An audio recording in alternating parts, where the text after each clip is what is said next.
Now, members of the press, as you have already been told, this is a delegation that has come from that conference that they call Limuru 3. I'm accompanied here by one of my deputies, Honorable Wycliffe Ambassador Paranya, and I'm also here with the deputy chairman of our party, Governor Simba Arati, and there are several other honorable members of parliament of ODM who are here. This delegation came to present to us a report of the meeting that was held in Limuru, known as Limuru 3. And as you know, there was a lot of discussions about Limuru 3, whether it should take place or not, whether it was going to unite or divide the people of Kenya. But having listened to them, before we came here, I'm convinced that Limuru 3 is one of these discussions that we need to have in this country, across the length and breadth of our country. We fought very hard to introduce freedom of expression and association in our country. As you know, we came from an era of a single-party dictatorship where expressions and dissent were completely banned. We brought in this new constitution which gives Kenyans the fundamental right of expression and association. And this is something must be selflessly guarded by the Kenyan people. We have had conversation for a long time. I actually gave them a kind of a summary of our history as a people, where we came from and how we came together, about the struggle for independence of our country, and why this area was unique, why particularly we had the armed struggle, because this was one of the areas which was settled by the white men, and they had to take up arms in order to be able to liberate themselves and get back their land. But the rest of the other Kenyans joined this struggle. So it became a Kenyan people's struggle, the nationalist struggle, that eventually forced the British to hand over independence to our people. As the founding father used to say, "Hatukupewa uhuru, tulinyakua." Uhuru tulinyakua. Tulinyakua, and we must selflessly guard this independence that we won from the British. Now, this new constitution again came as a result of a very long and also bloody struggle. You know, we came from an era of a single-party dictatorship that had criminalized political association and freedom of expression. Eventually, we managed to remove Section 2A and finally bring in a new constitution in 2010. But this new constitution was finally a compromise. It was still a work in progress.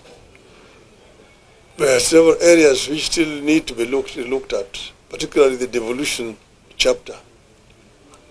But in the devolution, we talked about equity in sharing of resources in our country. Not equality, equity in sharing of resources in our country. That means you actually take count of the numbers of the people where they are, because the services are primarily, first and foremost, to the people.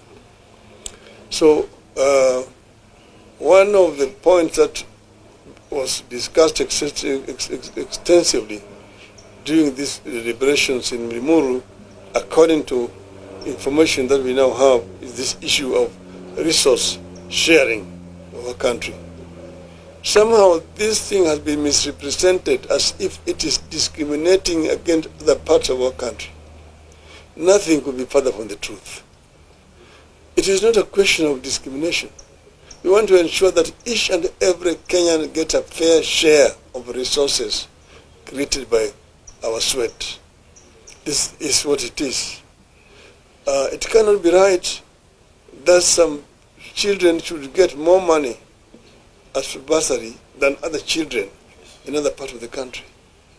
And I think this is a conversation which, if we have it openly, in a open dialogue, we'll be able to convince majority of our people that this is the right way to go. And that's why in the BBI, we had proposed it. We proposed it, some people don't want to hear it. But we want to ensure that each and every Kenyan is fairly treated, equally treated. And that's why we're saying, you agree with this phrase that is one man, one vote, one shilling. I agree totally with this. I'm never a populist.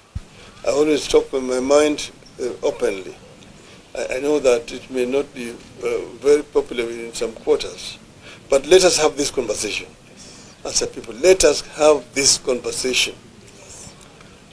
Secondly, Kenyans are hurting, but I'm going to talk about that on another occasion, not today.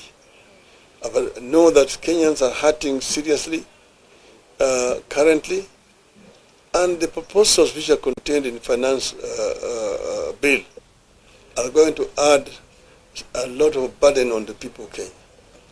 And that's why I'm going to speak about that separately.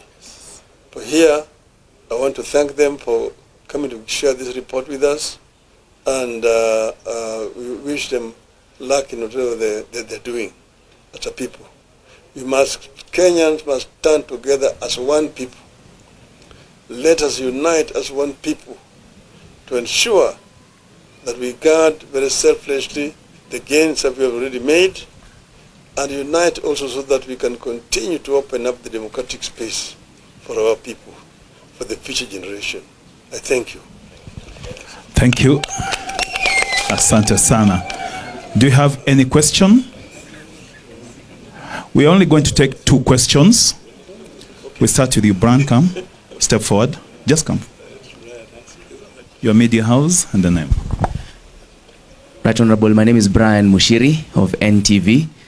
On the issue of one man, one vote, one shilling, and a day or two ago, Honorable Jeremiah Kioni came out to say that Deputy President Rigathi Gachagua has now seen the light on this push of one man, one vote, one shilling. If there is that push, are you willing to work with Deputy President Rigathi Gachagua? Well, I'm working with everybody in this country. Nobody specifically. President Gachagua is a member of the government. And as you know, yesterday, the government pledged that they are going to support my bid for AU. And I said, Hewala. I thank them. So he is seen the light. His soul was now become a Paul. Thank you very much. Okay, last one. Your Excellency, my name is Apollo TV47. Yesterday you spoke about some friends who came to you in your AU quest. Does the friends include former President Uhuru Kenyatta? Request for AUC. Friends are friends. Friends are friends. And he approves 100%. Maybe the last one. Thank you. My name is Vincent Mumo from Citizen TV. I know you said you will address this in a different forum, but Kenyans are really eager to hear the official statement or the official position of the ODM party on the finance bill. and also the strategy that ODM is going to employ in the parliament, because that is where the real struggle is. Thank you. We have leadership in parliament. They're going to talk about the strategy that they will deploy. But I've said that I'm going to talk about that issue at another forum. Okay. Thank you. Asanteni sana. Okay.